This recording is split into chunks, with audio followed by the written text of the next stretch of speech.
Okay, so this is our second lecture of engineering geology. Just a minute, I'll share screen first. So this is the online lecture series which is started by our Sri Chhatrapati Shivaji Maharaj Engineering College, and in that we have already attended one online lecture. In that we have seen first part of Unit 4, that is geological investigation and remote sensing. So in first part we have seen this geological investigation surface survey. Okay, so surface survey which is conducted on the surface of the earth, airborne survey which is carried out in the air through aeroplanes, or some advanced instruments are also required. So in surface survey we have seen direct method.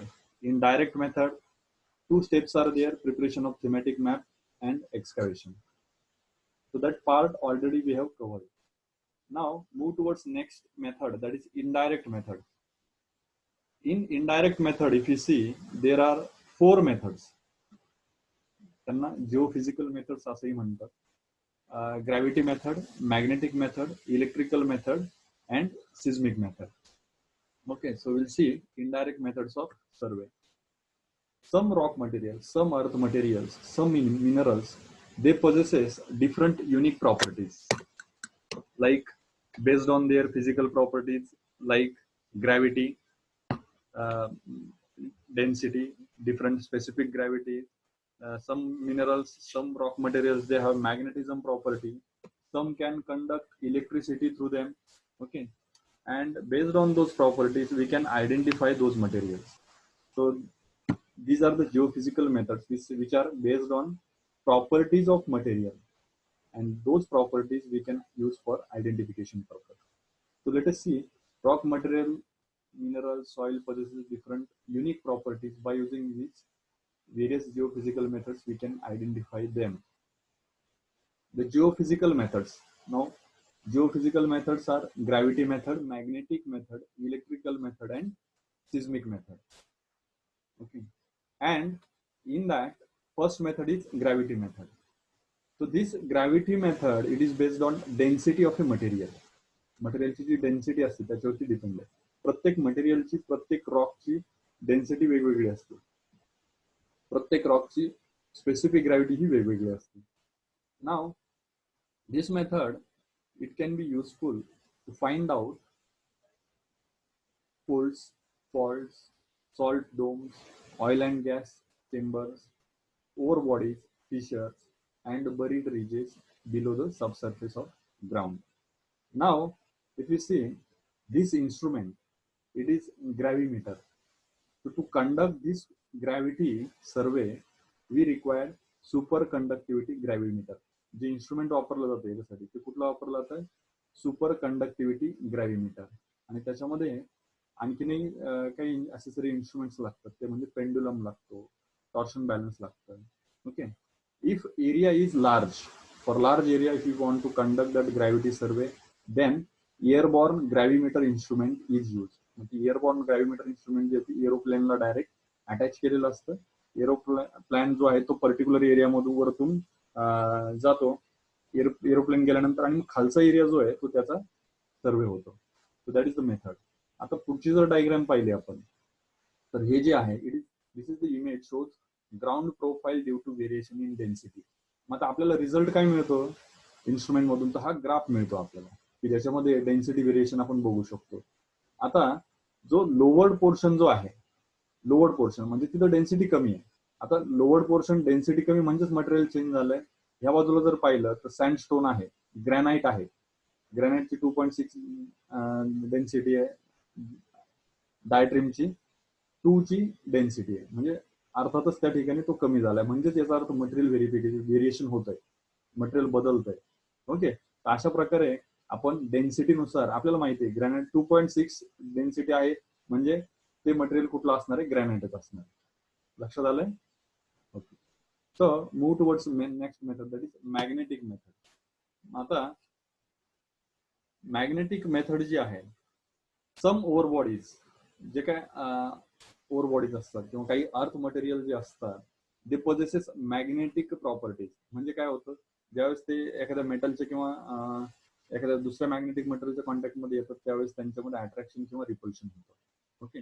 आणि this method it is the oldest method of geophysical survey. आणि this method it can be use for identification of ore bodies with ferrous oxide, tin, magnetite. हे जे आहेत जे specific जे minerals आहेत ferrous oxide, tin, मॅग्नेटाइट, त्यांच्यामध्ये magnetism properties असतात.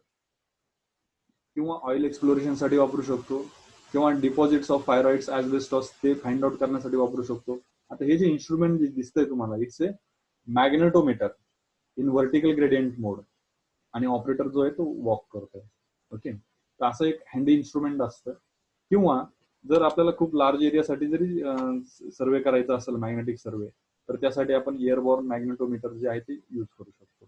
Same एरोप्लेनला magnetometer लावायचं आणि हाय रेझोल्युशन ते इन्स्ट्रुमेंट थोडंसं वेगळं असतं, मोठं असतं, कॅपॅसिटी जास्त असते, मोठा एरिया कव्हर करतं. Okay. Now this image it is basically magnetic survey plot. आता याच्यामध्ये तुमच्या लक्षात आलं असेल इथं काय दिसतंय तुम्हाला, वेगवेगळे कलर्स दिसतात. You can see different colours. Pink colour, okay, red, green is there, sky blue is there, dark blue is there. So accordingly, we can see different materials are present below the subsurface. Okay. So then, accordingly, we can find out the subsurface conditions. Now, third method is electrical method. In electrical method, if you see, electric current is used. ह्या मेथडलाच resistivity method असे म्हटलं जातं, also known as resistivity method. प्रत्येक earth material जे आहे it possesses some resistivity, electric resistivity. म्हणजे ज्यावेळेस आपण त्या अर्थ मटेरियल मध्ये करंट सोडतो, when we can pass that current at that time what happen, current सोडल्यानंतर काय होतं की just a minute, some peoples are still waiting.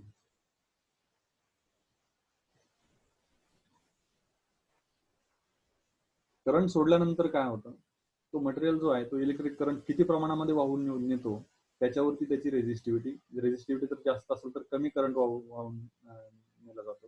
Resistivity कमी जर असेल तर जास्तीत जास्त करंट सप्लाय जो आहे तो वाहून नेला जातो. Okay. Now this method is useful to locate lithology of area, ground water conditions, aquifers, aquiclude, geological structures such as folds, faults, fissures, joints. Now,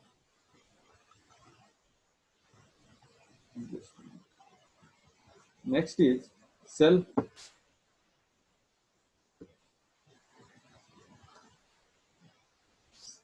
These electrical methods, these are classified into 4 types. आता types of electrical methods त्याच्यामध्ये कुठल्या आहेत, self potential method, equipotential method, resistivity method आणि electromagnetic method. तर ह्या 4 जे आहेत हे 4 काय आहेत, या इलेक्ट्रिकलच्या मेथड आहेत. म्हणजे आपण काय बघतोय, आपण पाहतोय इनडायरेक्ट मेथड ऑफ सर्वे, त्याच्यामधली बघतोय इलेक्ट्रिकल मेथड. आणि इलेक्ट्रिकल मेथडच्याही परत कुठल्या चार मेथड आहेत. कुठल्या आहेत, self potential, equipotential, resistivity and electromagnetic method. आता त्यातली पहिली बघूयात, self potential method. Some material they possesses electrical potential property naturally.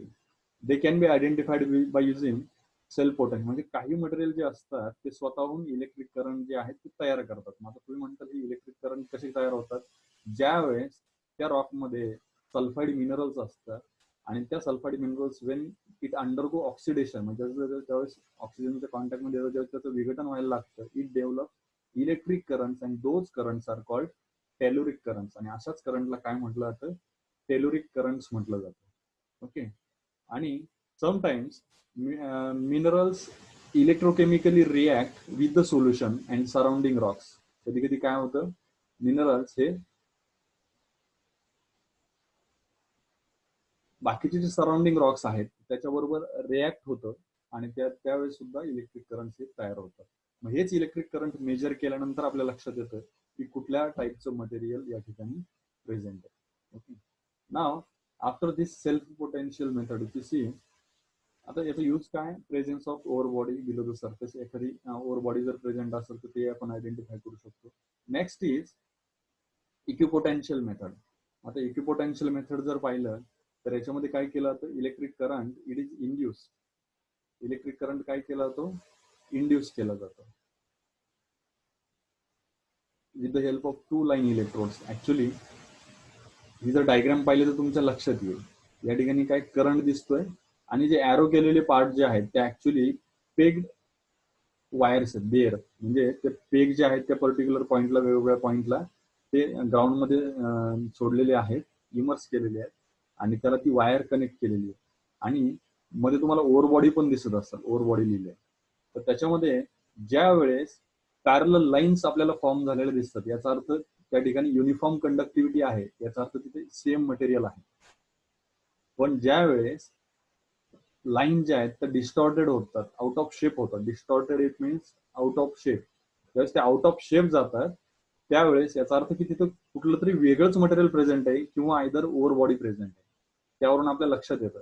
Faults असतील, फोल्ड्स असतील, ते पण आपण इझिली आपण ह्या मेथडनी आयडेंटिफाय करू शकतो. नंतर next method is resistivity method. आता रेजिस्टिव्हिटी मेथड ही it is based on the principle that every earth material it possesses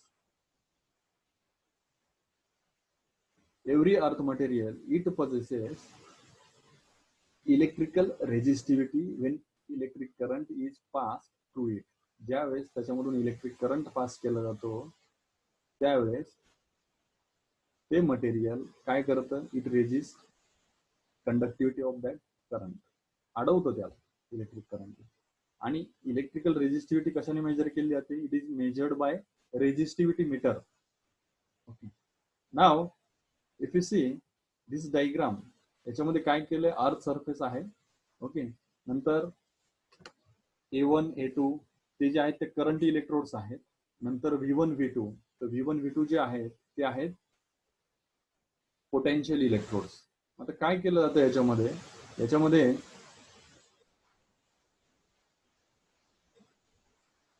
current ground मध्ये सप्लाय केला जातो. आय जो आहे, I it is current, V it is potential difference, volt meter, जिथे potential difference जो आहे तो मेजर केला जातो. आणि डी जे आहे it is a distance between A1 and V1.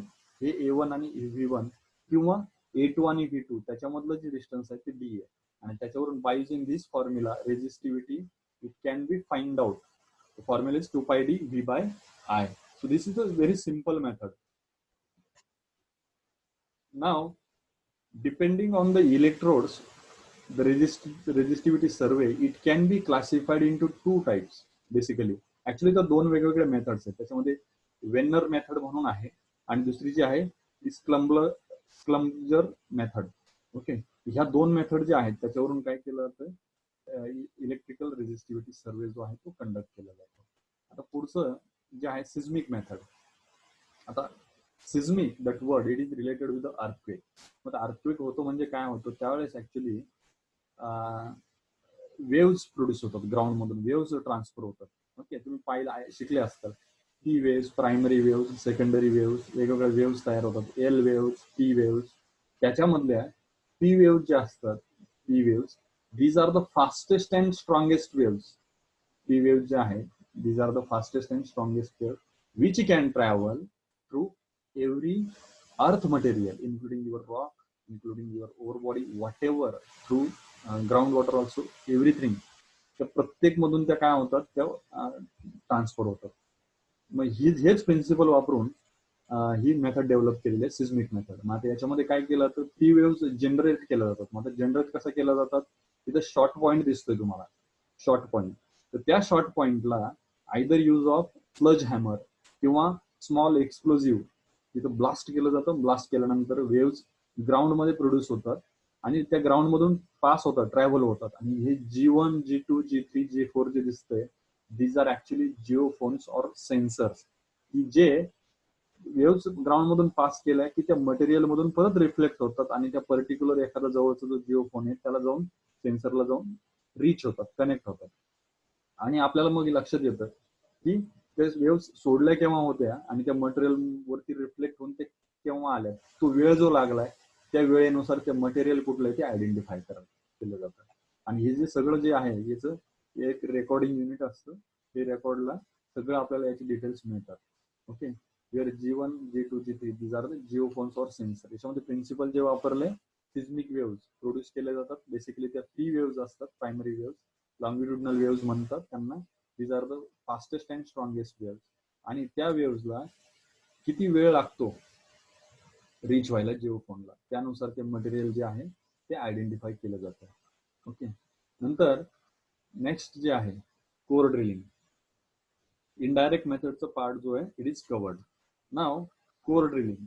आता कोर ड्रिलिंग जे आहे, कोर ड्रिलिंग म्हणजे डायरेक्टली ग्राउंडवरती जाऊन some portion of ground we can drill and we can get core. आता ते कोर म्हणजे काय, ते ड्रिलिंग कसं केलं जातं, let us see. Basically, drill holes are the most reliable source of information because we'll get actual sample of rock. Okay. Now, and after drilling, a hard terrain that is called core, it is obtained. आता ते core जे आहे ते diagram मध्ये तुम्हाला दाखवतो. आता number of drill holes. आता नंबर ऑफ ड्रिल होल्स किती घ्यायचे, कसे घ्यायचे, it is totally depend on requirement of your project and importance of your project site. Also variation of subsurface strata. Subsurface material मध्ये खूप व्हेरिएशन होत असेल, त्या ठराविक अंतरावरती लगेच तुमचे रॉक बदलत असेल तर त्यावेळेस तुम्हाला जास्त नंबर ऑफ ड्रिल होल्स घ्यावे लागतात. आणि हे ड्रिलिंग जे आहे it may be vertical or incline, ते इन्क्लाइनही असू शकतं. आता ही जर डायग्राम पाहिली तुम्ही तर कोर ड्रिलिंग मशीन दिसतंय. ओके, कोर ड्रिलिंग मशीन आणि बाजूला जे आहे इट इज कोर लॉग. आता हे ऍक्च्युअली ड्रिल करणं, बोरिंग वेगळं आणि ड्रिलिंग वेगळं. बोरिंग मध्ये काय होतं, तो तेवढा जो डायमीटरचा आतला जो पोर्शन आहे तो एकदम चुरा केला जातो. ड्रिलिंग मध्ये तसं केलं जात नाही. ड्रिलिंग मध्ये काय केलं जातं, ड्रिलिंग मध्ये फक्त साईडचाच पोर्शन कट केला जातो आणि मधला जो गोल जो भाग असतो तो भाग आपल्याला जसाची तसा मिळतो. पण तो घेत असताना काही प्रमाणात त्याचे तुकडे होतात किंवा जर ग्राउंड मध्ये जर फ्रॅक्चर्स वगैरे असतील तर तेही आपल्या लक्षात येतात. Okay, so that is your core. Now next point is basically it's notes which are very much important from drilling point of view. Loose material जर असेल, लूज मटेरियल साठी ऑगर ड्रिलिंग किंवा रोटरी ड्रिलिंग केलं जातं. Hard rock असेल तर hard rock साठी diamond core drilling केलं जातं. आणि कटिंग जे आहे, कटिंग कशाला म्हणायचं, the earth material which is removed from bore hole that is called cutting. Important definition किंवा इम्पॉर्टंट टर्म्स म्हणता येईल. बोर होल्स जे असतात ते स्टॅबिलाइज केले जातात ड्रिलिंग फ्लुइड्सने. ड्रिलिंग फ्लुइड्स, ड्रिलिंग फ्लुइड्स म्हणजे कुठलं मटेरियल असतं, बेसिकली ही स्लरी असते. ती कशी बनवतात, क्ले, बेंटोनाइट आणि water. Bentonite it is a type of soil which is generated or we can say which is obtained after volcanic eruption. आपण ते जिओटेक मध्ये पाहिलेला तो part bentonite. It can be used as a lubricant while drilling. त्यावेळेस पाहिलं होतं, ती note आपण लिहून घेतलेली होती. So that bentonite and water we can use for preparation of drilling fluid. म्हणजे जसं तुमच्या इंजिन मध्ये इंजिन ऑइल असतं, ते इंजिनचं पिस्टन, मुव्हिंग पार्ट्स आणि त्याचे ऍडजस्टमेंट, त्याच्यामध्ये फ्रिक्शन होऊ नये, ते खराब होऊ नये म्हणून जसं ऑइल वापरतात तसंच ही ड्रिलिंग फ्लुइड वर्क करतात. Casing, casing alternate method for stabilisation of bore holes in soft terrain. आता केसिंग जे आहे ते आपल्या शेतात वगैरे जो बोर घेतो त्यालाही असतं. जो पाईपचा केसिंग पाईप असतो, म्हणजेच काय, जो लूज मटेरियल आहे तो त्या बोर होलमध्ये जाऊ नये किंवा त्या ड्रिल होलमध्ये जाऊ नये म्हणून जे स्टॅबिलिटी त्याला प्लास्टिक पाईपने दिलेली असते दॅट इज कॉल्ड केसिंग. आता this part, quality of core recovered from drilling. त्याची क्वालिटी चांगली आहे की वाईट आहे हे कसं ठरवायचं, तर त्याच्यासाठी 4 इम्पॉर्टंट पॅरामीटर्स आहेत. First one is total core recovery TCR. Second is solid core recovery SCR. Third is fracture index FI किंवा त्याला फ्रॅक्चर लॉग असंही म्हणतात. नंतर आहे रॉक क्वालिटी इंडेक्स किंवा रॉक क्वालिटी डेजिग्नेशन. मग याच्यामधला जर इम्पॉर्टंट पार्ट जर पाहिला, क्वालिटी जो काय कोर मिळतो आपल्याला त्याची क्वालिटी चांगली आहे की वाईट आहे की बरा आहे की एकदमच खराब आहे, तर त्याची क्वालिटी ठरवण्यासाठी rock quality index, it is generally preferred RQD, rock quality designation. Okay, मग आता ते कसं केलं जातं, just a minute. I think Sayali Misal आणि प्रतीक बराटे बऱ्याच वेळचा ऍडमिट होण्याचा प्रयत्न करतायत, मी त्यांना जॉईनही करतोय पण होत नाहीये.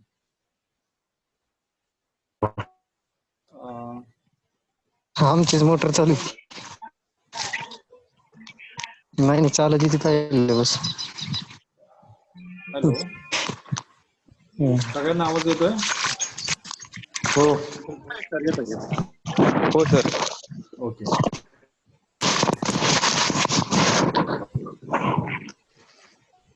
So in that, what is RQD?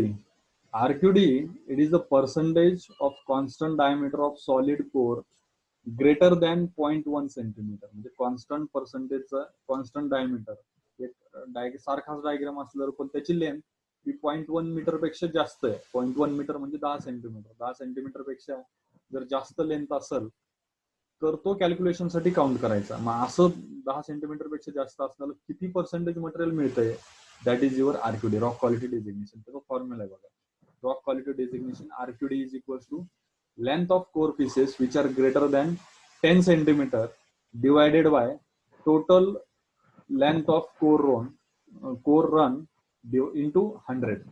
Okay, so 100 का, कारण पर्सेंटेज काढतोय आपण. Okay, so by using this we can find out rock quality designation. मग आता ते पर्सेंटेज काढले, मग आता पुढे काय करायचंय, तर त्याच्यासाठी हा चार्ट आहे. So in that we can see class A, it is very poor. RQD percentage ज्यावेळेस तुमचं 0 ते 25च्या दरम्यान येईल त्यावेळेस तो ए क्लास ए मध्ये जातो की जो पुअर आहे. बी 25 ते 50, C 50 to 75, E is excellent. Here we'll get maximum core, ज्याच्यामध्ये कमी ब्रेकेज होतं, कमी सॉफ्ट मटेरियल असतं किंवा काय, जास्तीत जास्त आपल्याला एक सारखा असा पीस मिळतो की ज्याच्यामध्ये कोर रिकव्हरी ही एक्सलंट असते. So that is your excellent class. Okay, now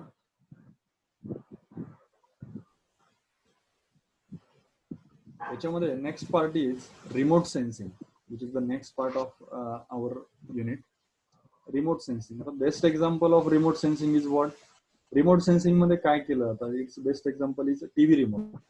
Without making physical contact with the TV, we can change or switch channel. We can either increase volume or decrease volume. Mute करू शकतो.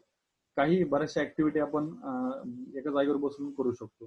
तर ते कशामुळे करू शकतो? रिमोटमुळे. मग remote मधून काय होतं, एक इलेक्ट्रोमॅग्नेटिक वेव्ह ती पास होते, रिसिव्हर असतो, ती वेव्ह जी ज्या फ्रिक्वेन्सीची आहे तर रिसिव्हर लक्षात घेतो ज्या फ्रिक्वेन्सीची वेव्ह कुठल्या ऑपरेशनसाठी आहे, त्यानुसार ते ऑपरेशन होतं. ओके, तर त्याच्यावरून आपण काय करू शकतो, we can collect basically information. The definition पाहिली तर it is the science and art of obtaining information of an object without making physical contact with it. कुठल्याही प्रकारचा फिजिकल कॉन्टॅक्ट त्या सरफेसवरती डायरेक्ट न येता ज्यावेळेस आपण मॅक्सिमम इन्फॉर्मेशन कलेक्ट करण्याचा प्रयत्न करतो तर त्यावेळेस आपल्याला माहिती मिळते. तर ती जी आहे that is called remote sensing. Okay, so it deals with detection and measurement of phenomena with devices which are sensitive to electromagnetic energy. जे डिव्हाइसेस इलेक्ट्रोमॅग्नेटिक एनर्जीला सेन्सिटिव्ह आहेत तर अशा डिव्हाइसेसला आपण याच्यामध्ये इम्प्लिमेंट करू शकतो ही मेथड. त्या ऑब्जेक्ट बद्दल जास्तीत जास्त माहिती आपण देऊ शकतो. आता याच्यामध्ये जर पाहिलं, there are 2 types of remote sensing. First जो आहे active remote sensing. Second type जो आहे पॅसिव्ह रिमोट सेन्सिंग.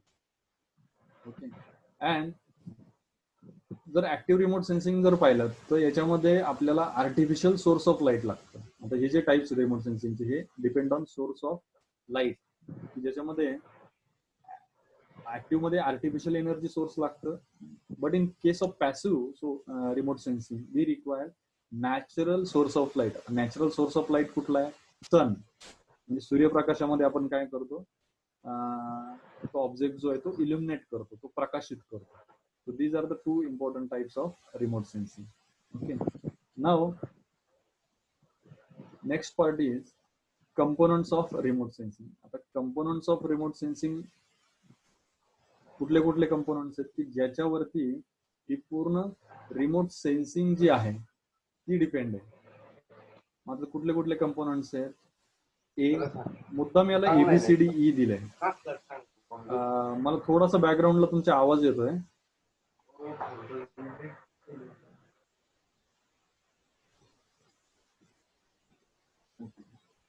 ए जो आहे energy source, B interaction with the atmosphere, C interaction with the target or object, D detection of the energy and recording it by sensor. Okay. C, D, E is transmission, reception and processing. F, interpretation and analysis. Okay. आता ही जर diagram जर पाहिली, ह्या diagram मध्ये ए दिसतोय. ए it is energy source. आता आपण कुठली पाहतोय? पॅसिव्ह रिमोट सेन्सिंगचं एक एक्झाम्पल आहे. A is the energy source. B, what is B? It's interaction of that energy with the atmosphere. आणि सी जो आहे तो तुमचा ऑब्जेक्ट आहे. सी ला काय होतंय? इथे एक ऑब्जेक्ट आहे, ती एनर्जी काय होती? ए पासून येते, सी पर्यंत येत असताना त्याचं परत सी पर्यंत येत असताना तिचं इंटरॅक्शन होतं ऍटमॉस्फिअर बरोबर. सी ला आल्यानंतर ती टार्गेटला प्रकाशित करते, टार्गेटला आयडेंटिफाय करते, तिथून परत ती टार्गेटवरून रिफ्लेक्ट होते आणि ती जाते रिसिव्हरकडं, डी कडं. आता डी जनरली जो आहे तो सॅटेलाइट येतात, पण डी कडे जात असताना तिथं परत तिचं इंटरॅक्शन होतं विथ द ऍटमॉस्फिअर. नंतर सॅटेलाइटचं काम काय? ती एनर्जी घ्यायची आणि पुढे ट्रान्समिट करायची. Okay. So E it's a station की जिथं मोठ्या प्रमाणामध्ये डेटा जो आहे तो रिसिप्ट केला जातो. ओके. तो फक्त रिसिप्टच केला जात नाही, तर तो ट्रान्समिट पण केला जातो आणि फर्दर प्रोसेसिंगसाठी म्हणजे पुढच्या युनिटकडे, प्रोसेसिंग युनिटकडे तो पाठवला जातो. आणि एफ जे आहे, जो काय आलेला डेटा जो आहे, तर तो डेटा त्या ठिकाणी त्याचं अनालिसिस केलं जातं. पर्टिक्युलर एखादा ऑब्जेक्ट जर असेल, त्याचा ग्रीन कलर आहे किंवा शेप थोडासा झाडासारखं वाटतोय, आपण प्रत्यक्षात झाडाला फिजिकली टच नाही केलं, पण आपण सॅटेलाइट वरून त्याची इमेज बघतोय. ओके. गुगल अर्थ वरून बघतोय, तर एक अंदाज आपण बांधतोय की असे दुसरे ऑब्जेक्ट कुठले असू शकतात. तर जवळपास झाडाचे गुणधर्म या ऑब्जेक्टशी जुळतात. तर म्हणून आणि आणखीनही ऍडिशनल इन्फॉर्मेशन कलेक्ट केली जाते. त्यानुसार ते पर्टिक्युलर ऑब्जेक्ट आयदर ट्री आहे किंवा आयदर एखादी बिल्डिंग आहे. ओके. तर हे आयडेंटिफाय केलं जातं. That is interpretation and analysis. These are the components of remote sensing. Now applications of remote sensing. आता कुठं कुठं ते यूज केला जातो रिमोट सेन्सिंगचा? Important in planning, execution and project like construction of road, dams, bridges. या ठिकाणी aerial views मुळे आपल्याला काय मिळतं? Synoptic view with geographical accuracy. Synoptic view म्हणजे संक्षिप्त स्वरूपाचं त्याचं चित्र मिळतं आपल्याला, एकदम detail information. Satellite image provides an opportunity to upgrade maps. आपल्याला आणखीन मॅप जे ते अपडेट करता येतात. आपल्याला आणखीन चांगल्या पद्धतीचे रोड नेटवर्क जे आहेत तर ते आपण वाढवू शकतो. We can select a proper site for construction of dam और other important project. Construction site साठी आपण काय करू शकतो? चांगल्या प्रकारची साईट जी आहे ती सिलेक्ट करू शकतो. त्याच्यासाठी रिमोट सेन्सिंगचा उपयोग होतो. नंतर we can after that for rural and urban planning. Rural आणि अर्बन प्लॅनिंग साठी सुद्धा आपण काय करू शकतो? त्याचा यूज करू शकतो. ओके. नंतर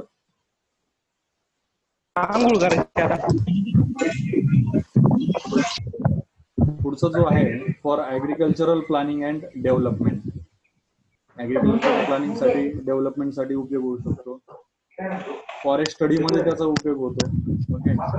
जर फायर हजार्ड वगैरे झालं तर ते आयडेंटिफाय करण्यासाठी, जंगलामध्ये आग जी लागते, वनवा जो लागतो, त्याच्यासाठी. किंवा next is for water management study. Okay. Water management स्टडीसाठी सुद्धा याचा उपयोग होऊ शकतो. नंतर we can find out polluted zones. Okay. some particular area they get polluted because of hazardous and toxic waste. Okay.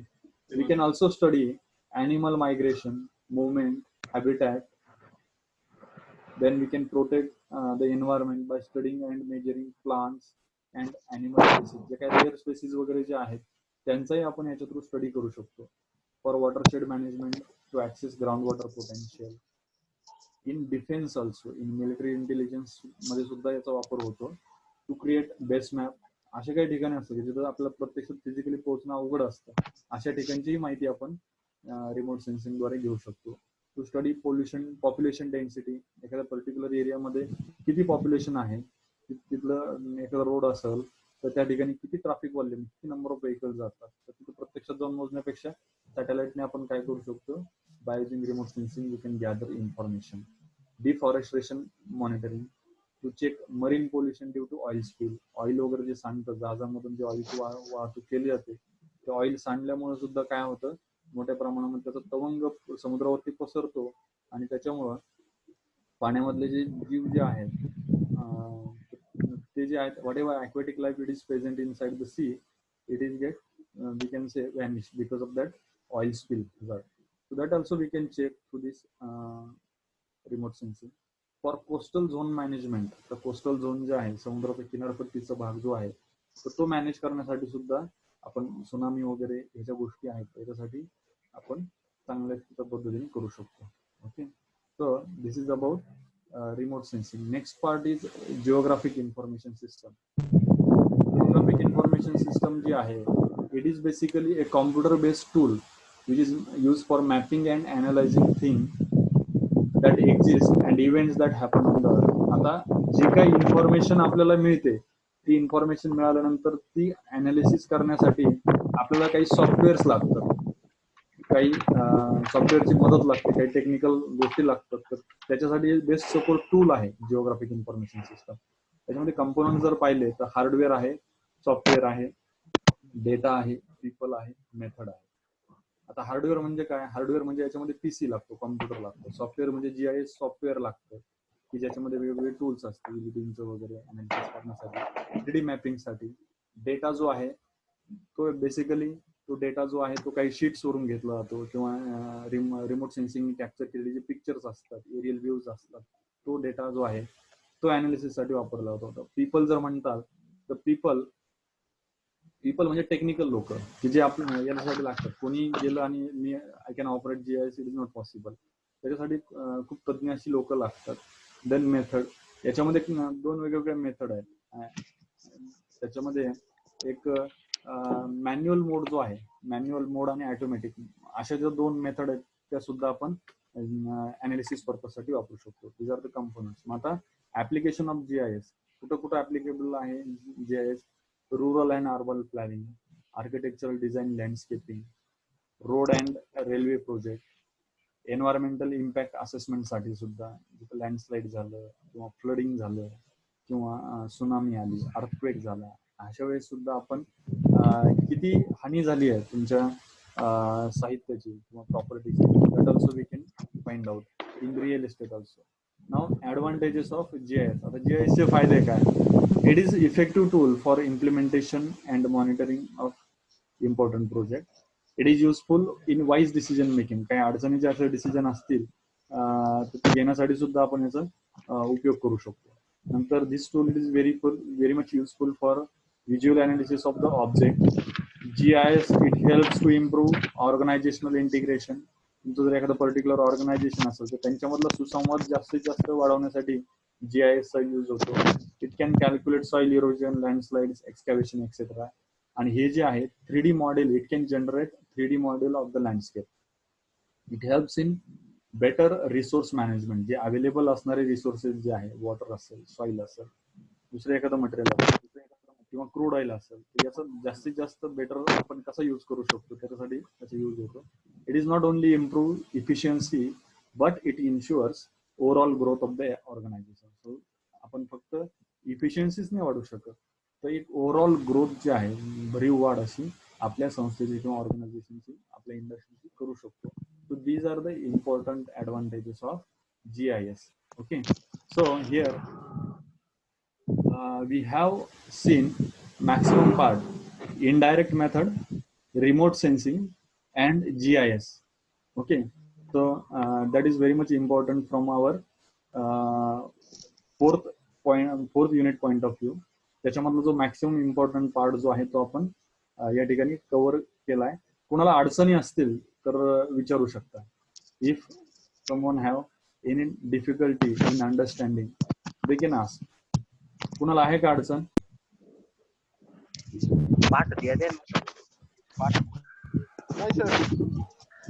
अडचण असेल तर विचारा. अच्छा नाहीये, कुणालाच अडचण नाही. नाही सर. जस्ट मी तुमची अटेंडन्स घेतो.